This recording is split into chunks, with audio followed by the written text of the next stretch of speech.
Hashize ukwezi kumwe mu Rwanda inzego z'ubuzima zitangaje ko hari icyorezo cy'ubushita bw'inkende kizwi nka monkeypox, aho gukaraba intoki ari ingenzi cyane mu kukirinda. Nyamara ariko inzego z'ibanze ntizishyize imbere gushishikariza abaturage gukaraba, kubera ko nko mu mujyi wa Kibungo mu karere ka Ngoma ahubatse ubukarabiro nko ku isoko haheruka amazi mu gihe cya COVID-19, ibyo abaturage basaba ko byitabwaho. Hari amakarabiro bakongera bakayavugurura, kongera agakora neza, aho tugeze hose tugiye kwaka serivisi tukajya dukaraba. Ko nabo babidukanguriye nyine bakongera bakabishyiramo imbaraga nk'uko COVID byari bimeze, twajya tubikora. Ibyo byorezo rero abayobozi nabo bagomba kubigiramo ingufu, bakajya nyine batubwira ati mwirinde mutazahura n'indwara, babishyiramo ingufu nyinshi cyane ku buryo byagira izo ndwara zitakwandura cyane mu bantu. Babasaba nyine kongera bagakangurira abantu gukaraba,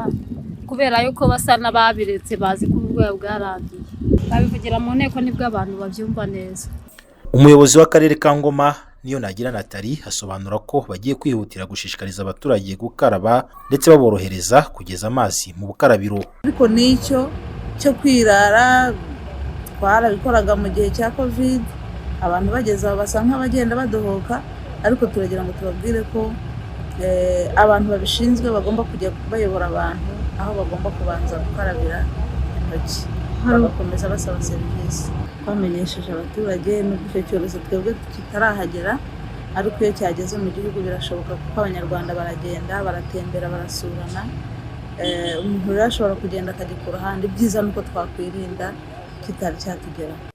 Ubushakashatsi bwakozwe n'ishami ry'umuryango w'abibumbye ryita ku buzima OMS bwerekanye ko gukaraba intoki neza bigabanya indwara z'impiswi ku kigero cya 50%. Mu gihe cya COVID-19 ibihugu byashyize imbaraga mu gukaraba intoki, ubwandu bwaragabanutse ku buryo bwageze ku kigero cya 40% ugereranyije n'aho bitari byitabiriwe.